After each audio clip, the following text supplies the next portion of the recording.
Good evening. Welcome to Live United. Living United, an opportunity for all of us to come together and impact our citizens here in the Monadnock region by giving, by volunteering, and by advocating. Today I have a very special guest with me, one who I so appreciate and who's providing a great service here in the Monadnock region. I'm joined by Carmen Trafton from Samaritans. Welcome, Carmen. Hi, Kelly. Thanks for having me. It's great to have you.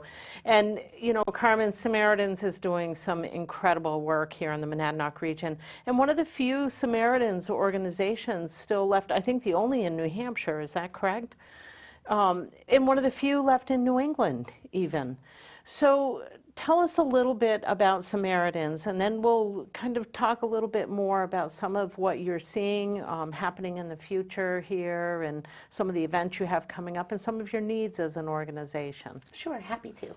So the Samaritans was founded about 60 years ago by a priest that had gone to the funeral of a young woman and was perplexed by her suicide, and kind of set up a clinic for people to come to share concerns or problems that they might be experiencing, in the hopes that we wouldn't lose any more people to suicide.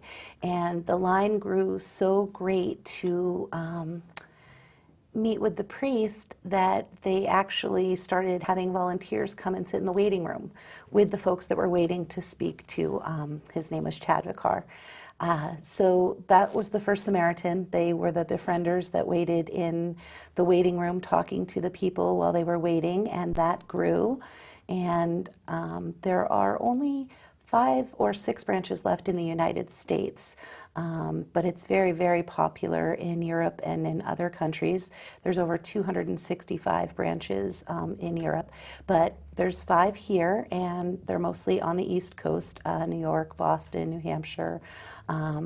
We provide the same types of services, but we're not governed by an overarching agency. So there's no big Samaritans that's providing support or resources or governance to our chapter. They're all called chapters. Our chapter was founded in 1981 by a local family who had lost someone to suicide, and we've just had great community support for over 30 years with volunteers and donations and people just coming together to try to prevent suicide in our community. So when you talk about suicide and what happens here in the Monadnock region around that, it sounds like it initially was developed to be almost like a counseling type of program for families who had lost someone. I think you've become much more than that now. You have a hotline, you have groups that you're running. Tell us a little bit about the services you're providing and what the evolution of the organization has been right now. So for several years we were known primarily as a crisis hotline. So people called our hotline to get immediate services. So if you were in crisis, we might refer you to the emergency room, we might refer you to another mental health facility, we might do some sort of immediate kind of help or assistance. Now, in the last, I would say almost decade, I was the program director, I think, for 7 years before I was promoted to the executive director recently. I felt as though the work that we did with the people who had lost loved ones to suicide was equally important to the hotline, so we started expanding our services in those areas. So we had a support group for people that have lost a loved one to suicide called A Safe Place. And it met twice a year. It met before the holidays for about 6 weeks, and people came together and kind of learned how to handle the holidays and process those kind of emergent situations. And then we would kind of go away for the rest of the year. So the survivors, the lost survivors, which we call them, asked for could we consider a weekly meeting? And that is all done through volunteers. So that was a pretty big commitment for a volunteer to not only come every week, but the person who facilitates the group is also a lost survivor. So that's a lot of her own grief every week that she might be sharing with the group, but she was totally willing to do it. And I would say for almost 3 years we've been meeting weekly. So that's another huge portion of our work. We have an annual event that's international that we have. We do a lot of referrals and mail materials to people and try to connect them to other agencies that might be closer to them, because people tend to call us from all over the state. So we do a lot of that work. We also have a program assistant kind of volunteer position where people can actually help me do programming. So they come and they help with fundraisers or community outreach. We do free programs for employers and churches and schools and community groups, pretty much anyone who asks. We never charge for any of our programs or services. So a lot of that is busy work. A lot of that's preparing. Who's your audience? What age are they? What do they want to talk about? We're very, very happy when we can do that. We feel like that's a big prevention piece. Always getting the information to the people before they need it is foremost in our mind. And then we have like a communications position where people might help us with website or newsletters or flyers or advertising. So there's a breadth of opportunities for folks to get involved, and you don't have to be connected to suicide or a lost survivor. In fact, it's often better if you're not, because you won't be as sensitive to some of the situations that we work with. But a very welcoming, open environment, very I think deeply meaningful. You could save someone's life without going to medical school, and we really pride ourselves on our volunteer experience. So we're helping educate and develop people for the workforce. We're definitely providing a lot of assistance to the college students who pursue our internship programs, as far as graduate school referrals and job placements and employee references and things like that in the future. So they seem to stick around. I'd rather recruit one and have a volunteer for 10 years than to have 10 for a year each or something like that. So the minimum involvement's only 2 hours a month. I like you to do at least 2 hours to keep you connected and keep you active, but you can do up to 12 hours a week. So we have some volunteers that do a lot of hours, and then we have other volunteers that are just as important, that come and help with events or do things periodically that are just incredibly valuable. And we have people behind the scenes too, doing data entry and a lot of statistical analysis and data collection and things like that. So you don't have to be out in the community either. If you're a private person and you just want to be a Samaritan on the side, well, I have something for you, I'm sure. So very volunteer-based organization. I really want the audience to hear that, because it's an incredible opportunity for someone who may not be able to financially give to actually come out and give time. And to have it really directed and receive training and support to really be offering different kinds of services. And again, you mentioned that it can be sort of office-based, to maybe being on the hotline, or even probably out doing some of the educational awareness pieces. Yep. So a variety of opportunities around that. One of the things I really want to highlight here is it's Mental Health Awareness Month this month. And so much of that is attached to what goes on for people emotionally. And so you're really trying to be proactive. The hotline, tell us a little bit about the hotline and how that is assisting a person. So for about 5 years, we've really tried to clarify what the hotline is all about. So people initially thought you had to be suicidal to call the crisis hotline. We've really expanded that service. So Samaritans are by nature, we're befrienders. So what we try to do is reach out to someone who needs emotional support in their moment of need, and we try to be friends with them. We try to just not judge them and find out what's going on. And often when people release that, when they tell us what their big problem is or what's really getting to them, they feel instantly better. They've shared that with someone. We're confidential and anonymous, which makes us unique in this area. No one tracks your calls. No one's going to call you back unless you want them to. We don't refer you to another agency without your permission. We won't rescue you without permission. So we do some transports to the local mental health unit at the hospital. We have a wonderful partnership with Deluzio, where if we call as Samaritans and the person can't afford it, they will actually do it for us for free. And there's no paperwork, and there's no lights and sirens coming to your house. And it's a very smooth, private kind of partnership that we have to further remove barriers to seeking help. There is no national or federal money for suicide prevention. Everything flows through Health and Human Services, through the mental health stream, and we're reliant upon other larger organizations to advocate for us and try to send those resources down. And that's a tough situation for us to be in. Suicide is already stigmatized because it came from a long history of people considering it to be almost like a loss of life, like you took your life, almost like a sin. So there was a lot of work that we did with religious organizations years ago to identify it as a mental illness, whether it was diagnosed or undiagnosed. That person didn't really willfully take their own life, that they had some sort of catalyst that kind of created that situation. So I'm happy to say that you can be buried, you can have a memorial, you can have an eternity candle. There's so many great things that our community has done in just the recent years to try to reduce the stigma around that type of death. It still is it's a very high number. It's the second leading cause of death in New Hampshire for people ages 15 to 34. So we work a lot with them. We do a lot of unusual type of fundraisers like Project Semicolon that we just did, Sam Jam, which might be our annual fundraiser. Some of the things that we do are targeted towards that younger age group so that we can really work with them and they have the resources, so hopefully they won't get to that point.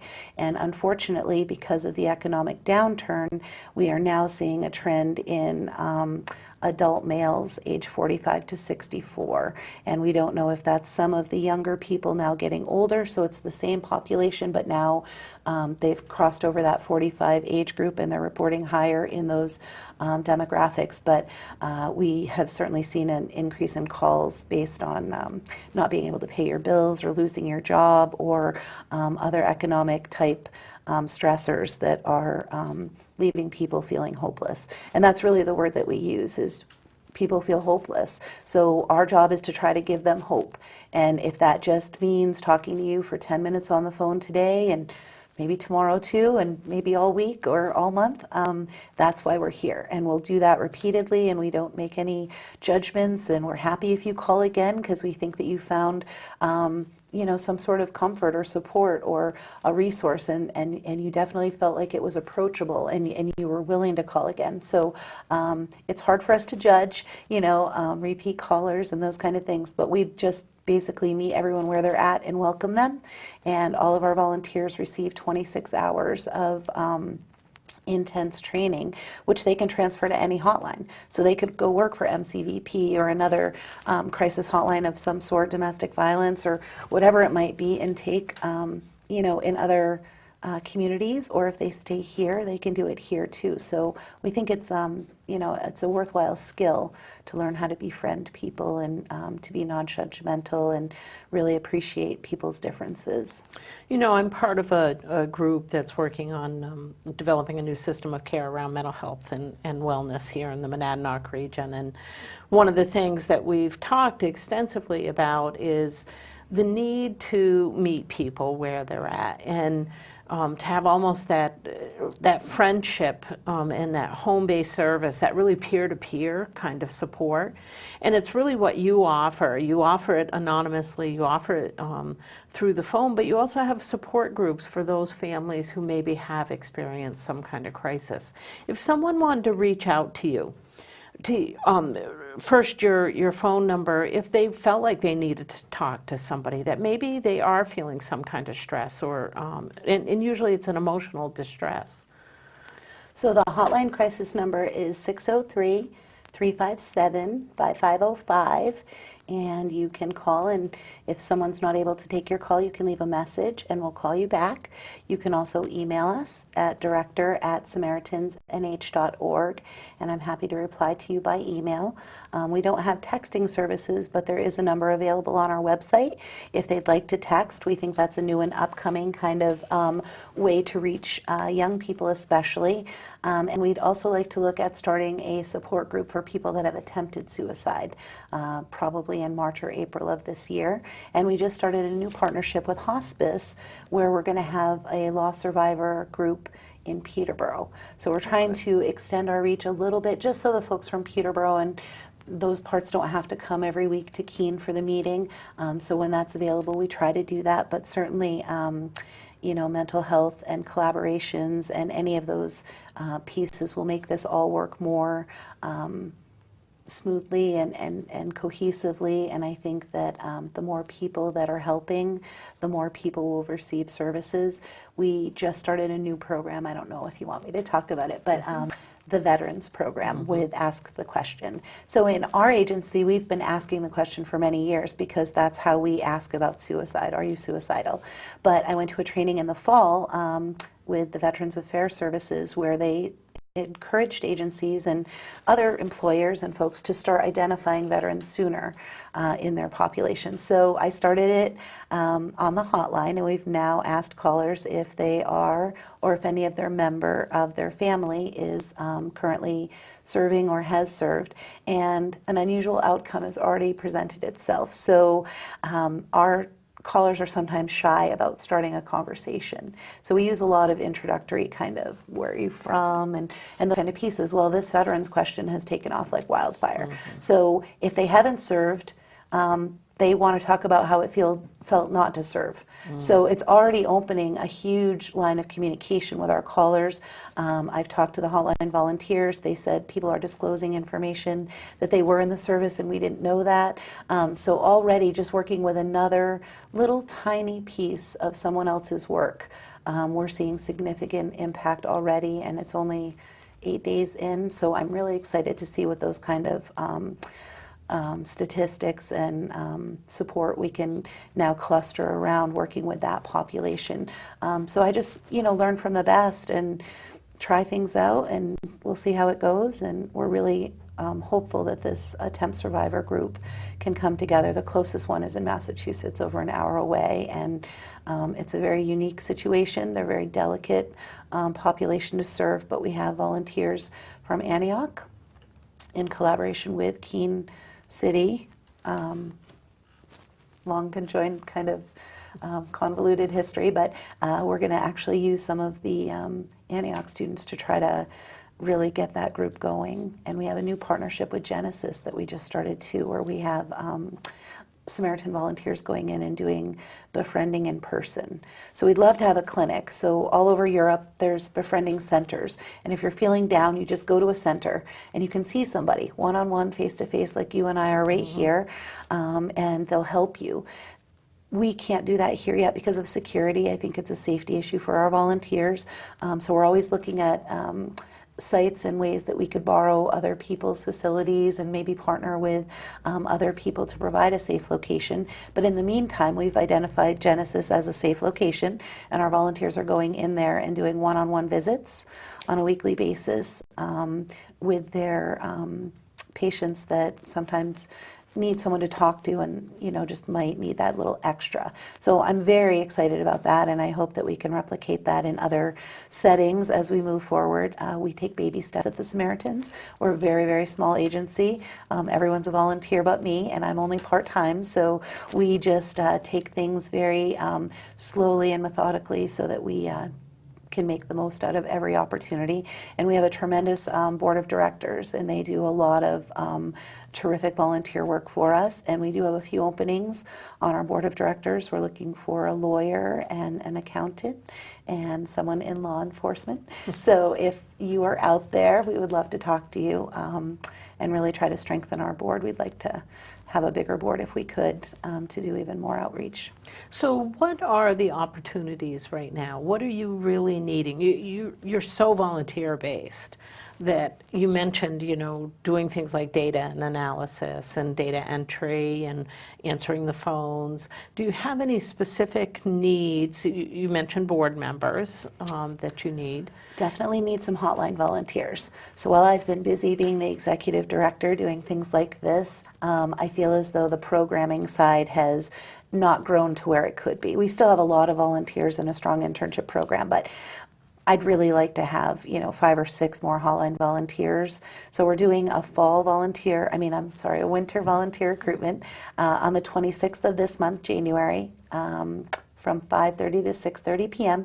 Short and sweet. Come find out about the Samaritans, eat a slice of pizza, and then I'll follow up with you all separately about what individual activities you might be able to contribute. So I don't plug people in. I like to meet them, find out what they're good at, what skills do you already have, where do you already work, do you already belong to a skating association or something that we can partner with, and then we try to place you in a volunteer position that will work best for you. So it's not like, I need coverage on the hotline, 6-hour chunks every day, come do that. That might not be your cup of tea, and I don't want to lose you. So we take a little bit of time in the beginning to really get you situated, and you can do more than one. So we have a lot of hotline volunteers that are also program assistants that do fundraising and things like that.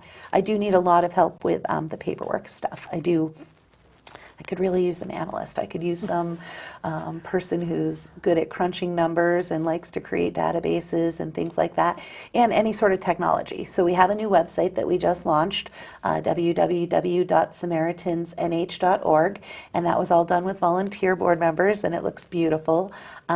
We had bookmarks made by CNS wholesale grocers that we put into Toadstool and Hannah's books right before Christmas, in the hopes that maybe people will get more Samaritans information without it being presented to them. So anything like that, really, we're open-minded kind of people. So if there's something that you really think is a great fit for us, and the Samaritans should be doing that, please call us, because I'm sure that we should be, and I'm happy to do that for you. So, pretty much everything. We have a lady that buys all of our supplies every month, all of our snacks for our volunteers, and really people just have come together to help us in our greatest time of need. And we have such big economic challenges facing us and the United Way, and such a lack of time. People are so harried and so fast-paced that they don't often think that they could give 2 hours, but you really can. And it could be on Sunday in the afternoon if that works for you, or whatever it might be. We're really here. Well, you also have other opportunities that are events, and I'm going to have Dave queue up one of your events so that we can share that with our audience. But while he's queuing that up, you have events that you do that are fundraisers, and I would imagine that if people just want to do a one-time volunteer initiative, they could get involved with one of those events. Absolutely. So that's also an opportunity, and I'm not sure whether Dave's ready with that. We'll see what we have coming up here. So Carmen, if you can introduce what we're going to see here. I will happily introduce. So in August, we did an annual fundraiser. We're hoping perhaps it might become our signature fundraising event. And we asked area bands to donate their time, and we had a benefit concert. So several artists helped us pull this all together. And it took a little bit of a rap flavor because those were the artists that we connected with immediately. But this year, we hope to diversify that even more and offer different types of music if we do it again. We did it at the Colonial Theater, and it was very well received. And thank you to Alec and the Colonial staff, because you guys just did a bang-up job. We had Adam Arnone, also known as ADM. We had Hug the Dog, which you're going to hear now because Cheshire TV has so wonderfully produced that for us. And then a young man named Antonio Breeze, whose album's coming out on the 26th of this month. And he is just a fabulous young man that has helped us so much. And then another artist who's also just as amazing named Coma. And they all came together and they did this huge benefit concert for us. And it was a lot of fun, and we learned a lot. And we didn't make as much money as we wanted to, but we didn't lose any money, and we made some money. So we're hoping that the awareness piece, it was just the right audience, just the right type of event for us to do. And because the Colonial has so many staff members, we could really use a lot of their expertise and their marketing department and things like that, because we hadn't done anything like this before. So I'm not committing that we're doing it again, but if you are a band and you want to donate your time, please email me so that we can start a good list of bands that might be interested. But of course, we would invite Hug the Dog to play again, because Wes and Jeff and all those guys were just amazing. So I've asked Cheshire TV if they'll play a snippet for you, because I find this talking head stuff to be a little bit long. So enjoy Hug the Dog.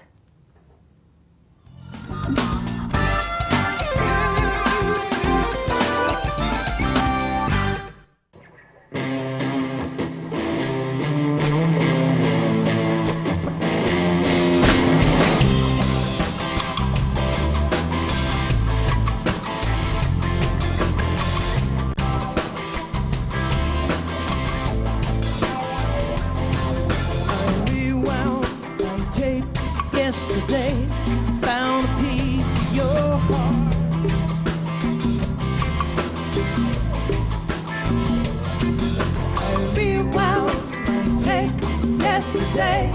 Now I don't know where to start.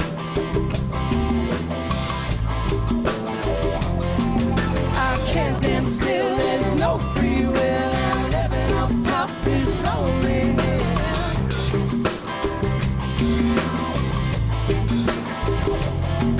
I rewound my tape yesterday, found a piece of your heart.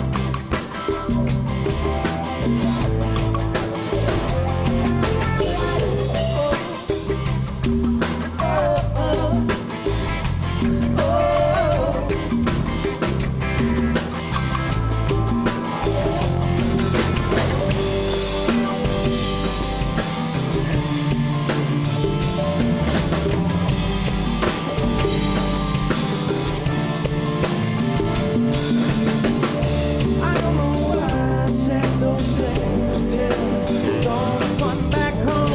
I don't know why I said those things. I don't know why I felt that way till dawn come back home. I don't know why I felt that way.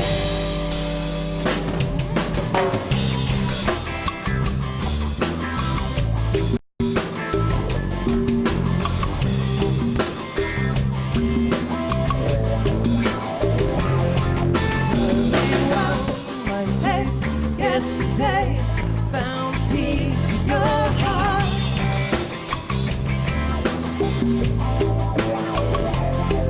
I rewound my tape yesterday, now I don't know where to start.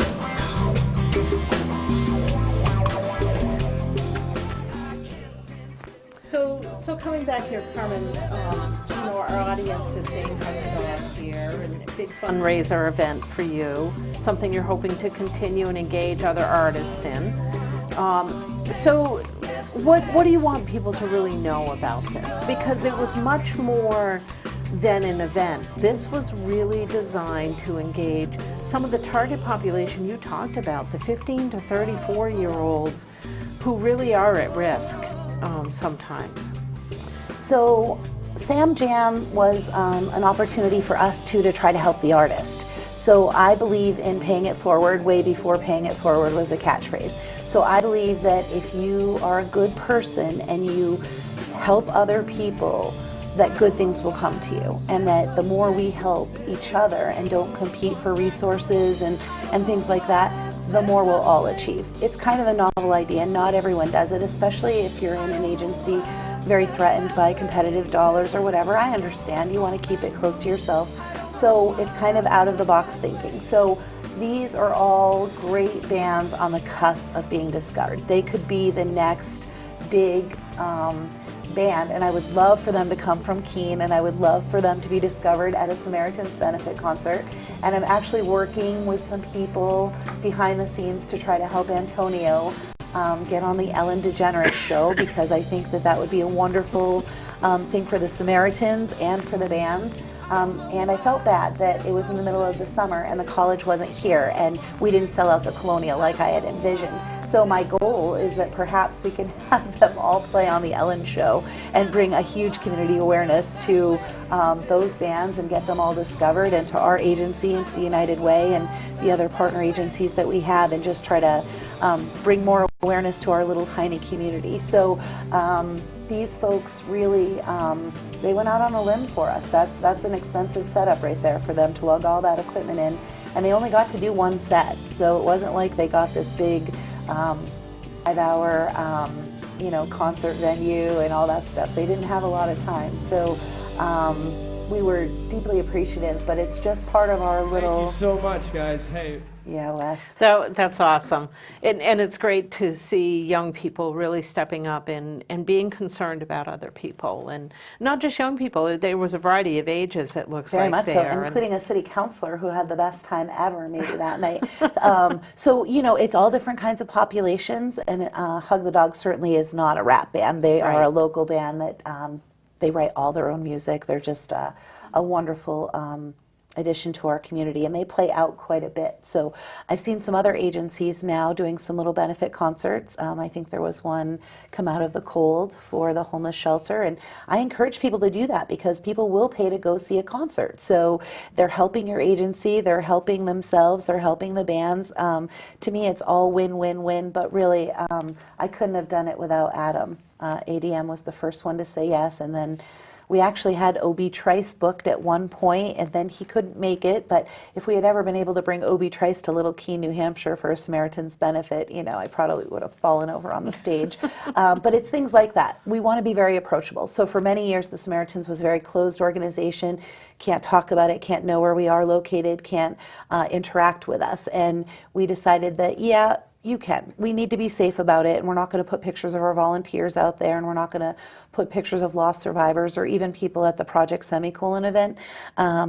In fact, I should mention the Project Semicolon event. So the Project Semicolon event was another event that we did for the younger population. It's a national program, not something that we created, but something that we replicated here. A semicolon is used when the author wants to continue the story but could have chosen not to. So they could have put a period and ended the story, but they decided to continue with a semicolon. In suicide prevention, the semicolon represents you choosing to continue your life. And it's a very proud kind of tattoo that people get. They get them all over their bodies in different places. Some of them get them to honor a loved one that they've even lost to suicide. So we did this test run, a couple of interns, wonderful students from Keene State College, and we invited every tattoo place in Keene to do 2 hours on December 6th from 6 to 8 p.m. and just do these Project Semicolon tattoos for folks for $20. Well, 2 said yes, and that was a great thing because over 180 people showed up that night. Wow. So had we done it citywide, we might have had 1,000 people come that night. But it was Art for Life and Elm City Tattoo, and we did 135 tattoos that night. And the guys from Elm City were there until 1:30 in the morning. So it was a very, very tremendously successful event. We made almost $1,500 without even really trying. People loved the outreach. People loved being connected to other people that had lost someone to suicide. We're going to do it again as soon as we possibly can. We want to put that together. But that was another kind of example where local businesses came to help us. When we did Sam Jam, Luca and D'Angelo donated all of the food. People have just been, in addition to sponsorships, and we had a ton of sponsors, people paid for the projection for the Colonial Theater, something that was cost prohibitive. So it's been remarkable, and I think if you ask local businesses and it's up their alley, they're going to totally respond. Domino's and Athens sent out over 2,000 Sam Jam flyers with their pizzas. So we could put anything on those pizza boxes, right? Domestic violence prevention or homeless awareness or whatever that is. Maybe we'll print them on the boxes. So I have big dreams in my mind. Don't know how soon we'll get there, but these are all reality, right? It's all possible. If you're sending a flyer to someone with a delivery, you could send a United Way campaign flyer, right? So I think we just need to be creative and really work together. These are the people that eat your pizzas. These are the people that get your tattoos. These are the people that frequent your bars. And we love to do things like that. D'Angelo has really helped us a lot with our book sales and giving us a percentage of your sales for the week to help us replace the Pumpkin Fest money that we weren't generating from our parking at Savings Bank of Walpole. So, D'Angelo has just stepped up and let us do 2 this year, and I encourage other organizations, if you need a quick fundraiser, go talk to Missy. She's a wonderful community advocate, and there's a lot of people like that that just probably haven't been asked. We're very fortunate here in the Monadnock region to have people that support, Samaritans, a lot of the organizations here. We have an incredible support, and people really care. And, it's wonderful that they have opportunities like Samaritans to really get involved. whether it's as a sponsor or as a volunteer, by giving. People can donate directly to you. They can donate through the United Way, and you receive funds through that. So there's just lots of ways people can get involved. One of the things, you mentioned that there's only 5 left here in the United States now. From an advocacy perspective, because we always like to talk about what can citizens really be out there making sure we're advocating around, because it's so important to the well-being of our citizens ultimately. Well, I think a lot of it is mental health. I don't want to harp on mental health because there's so many other prevalent community issues that we need to address, but mental health is going to cover the drug addictions that we're seeing. We're seeing a tremendous increase in callers to our hotline and for other services centered around opioid and heroin addictions. We have family members asking for Samaritan services that we could actually stay with their children during the day when they go to work, so that their children won't use or OD while they're gone. These are not services that we can provide at this time, but they are certainly things that I can repeat in public and get them to the right people who need to hear those kind of messages, because there's a lost population right now in Keene and Brattleboro and other parts of our community that are really struggling with drug addiction, and they don't necessarily want to turn to their health care providers because it's such a private issue, and I think we need a lot of resources around mental health and drug addiction, and certainly more beds. There's always a shortage in New Hampshire of beds where people can go for respite or evaluation or to get their meds balanced or checked. So I think we need a lot more resources to be allocated towards mental health and mental health providers. I was super excited that President Obama mentioned suicide twice last week in his speech, and that he has allocated another $500 million. I also think it's very important for the CDC to look at the gun violence statistics. It's very hard for us without any data collected to, try to address, gun violence. But I can tell you, for every homicide in New Hampshire, there's 10 suicides. So when people think, there's a big problem with violence or gun violence, there's a bigger problem with suicide. Now, a lot of those are done with handguns, but we'd like that separated. We'd like them to really look at that and take out some of those abstract statistics and separate them so that we can get a more clear picture, because I'm not sure that all the data that we see is really accurately reflected. Certainly someone who harms themselves could be a danger to someone else, but they don't necessarily become that danger to someone else. But right now they're all kind of counted the same. So I'd like to see some work in those kind of areas done. I think big collaborative pot of money just to come down from the federal government to address all of these kind of health issues. There's a lot of health issues. When you become a drug addict, you might lose your job, and then you're unemployed, and then you might become homeless, and then your children are homeless, and we're seeing that a lot.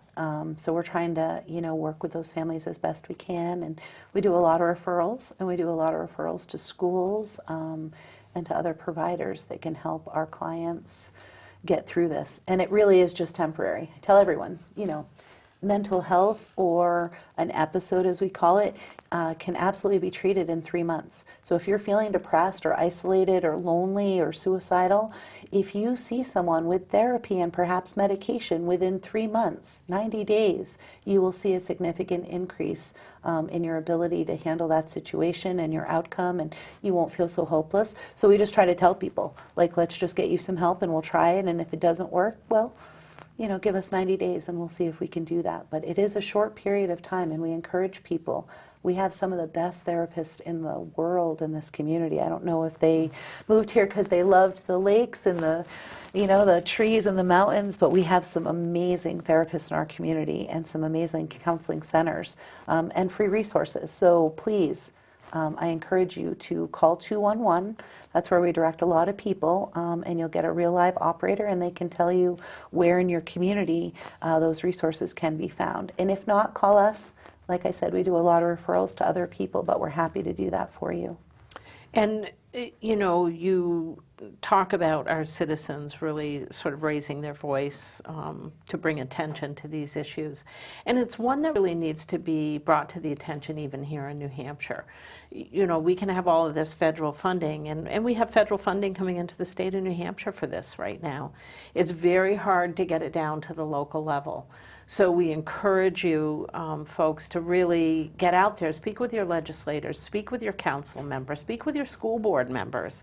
These are all people that are leadership positions, decision makers, and they're the ones that then can carry the message even further up the chain. So don't be afraid to pick up the phone and call your state rep. It never hurts. Now, I'm sure the audience is wondering, how do people move on? And I know you have a story about a family. And this is a story about Noah.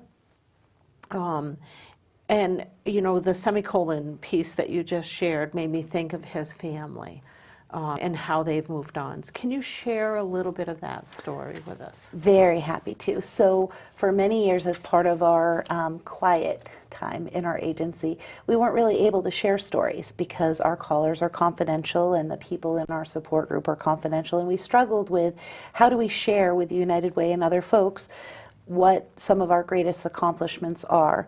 So we talked a lot about volunteering and a lot about other things, and we won some awards and did some things. But for the last year, we really worked on trying to identify a story that we could share publicly during the campaign to try to help people understand better what the Samaritans does.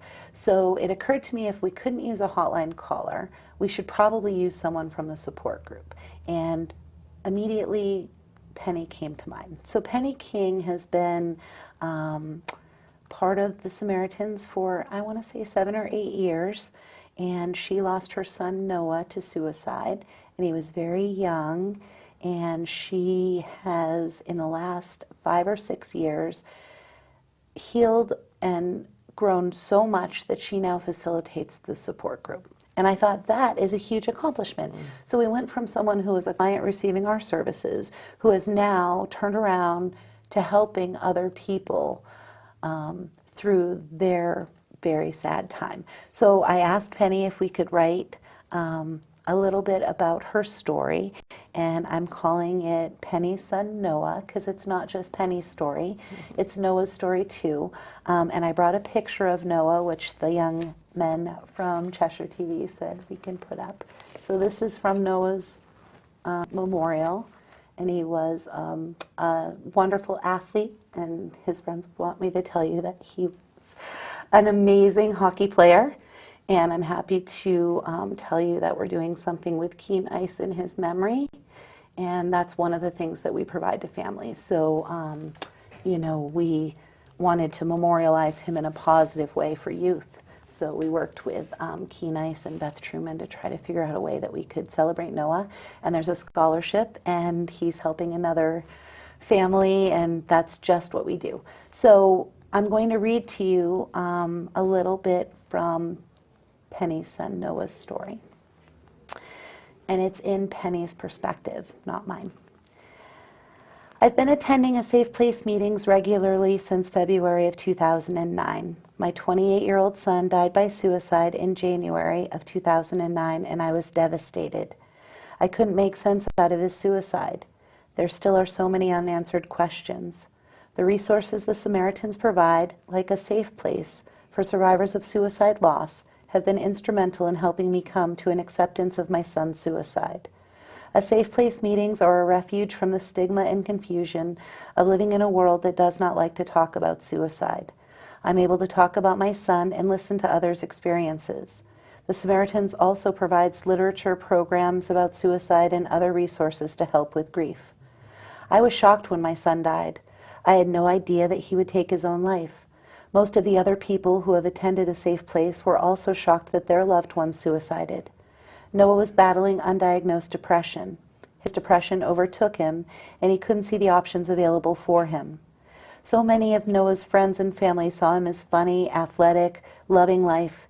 He suffered in silence. He was an amazing athlete and played ice hockey, golf, and worked out at the gym. His active lifestyle helped him manage his depression. A month before he died, he broke his ankle playing hockey. He was unable to even get out of his apartment. Noah lost hope. There's no place for blame. Noah suffered from a brain disease. I am so grateful that the Samaritans is in Keene and that people can come to a safe place to find comfort. The weekend before Thanksgiving, the Samaritans sponsor an annual international seminar for survivors of suicide loss. The annual seminar, through closed-circuit TV, shows a panel of folks from all over the U.S., from all economic, racial, ethnic backgrounds, who, although I would never choose to be part of this group of people who have lost a loved one to suicide, I've met some of the kindest and compassionate people. A safe place has been a lifeline for me. Some may wonder why I continue to attend weekly. Many think 7 years is enough time to get over a loss. In these past 7 years, the hole in my heart remains, but I am able to carry this loss in a different way. Instead of the sharp edges and stigma associated with suicide and mental illness, I am able to uphold Noah's life with a promise to live my life with kindness as my guide, and as a promise to talk about my feelings and stresses of being human, and the deadly disease of depression, and what it means to lose someone to suicide. I reached out to the Samaritans for help, and they answered the call. These past 7 years, the Samaritans has been a loving force in my recovery. Executive Director Carmen Trafton is always available to me and other survivors and supports us and helps us with her humor, compassion, comfort, and commitment to helping others understand suicide and the hope of prevention. I am grateful for all of the support that Carmen, her staff, and volunteers have given me, and all of the others who walk through the doors of the Samaritans looking for comfort.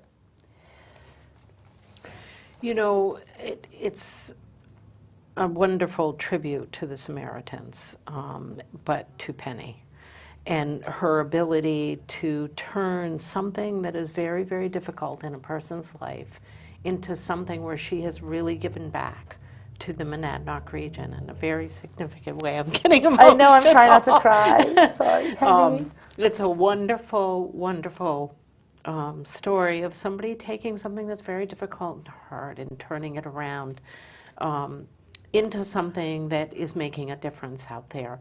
And it's really part of what Live United is all about. It's really how we come together, how we choose to support each other and live together and help each other move on and address these difficult situations, at the same time doing it with compassion and all the other attributes that Penny talked about there.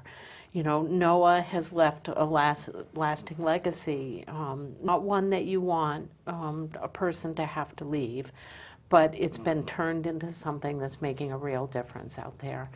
And audience, I want to remind you that, you know, you have an opportunity to be a part of something like this, to really, you know, to be volunteering, to be an advocate out there for people you may know, for yourself perhaps, and sometimes that can be difficult to do.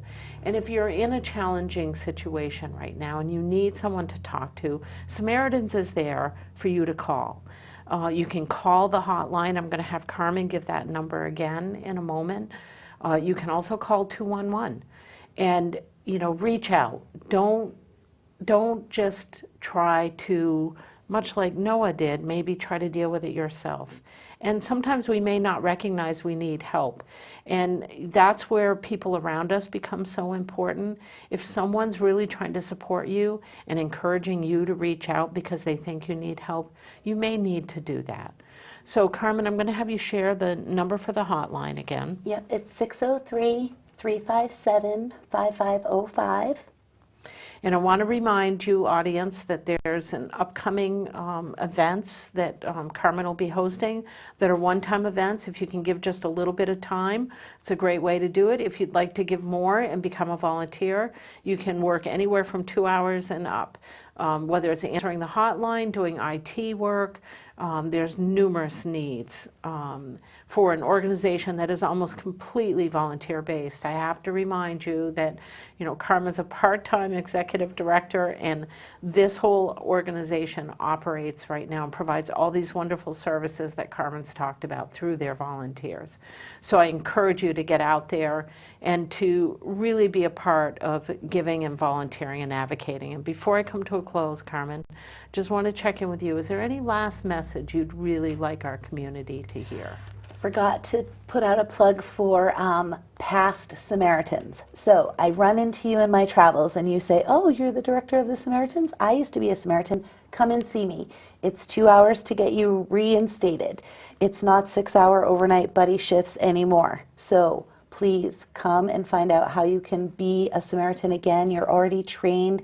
You already have the right heart. We've worked with you before. So quick to get you back in the saddle. So please, please, if you're a Samaritan out there, even from a different part of the country, call us, because we will love to use your skills and your talents and your time to really, really affect change and to save lives in our community. So I can't say it enough that the work that we do absolutely prevents people from taking their own lives. And if you help us, you will be helping our community. So Carmen, thanks for joining us. Again, audience, remember, if you're in need of assistance, reach out to Samaritans Hotline or call 211.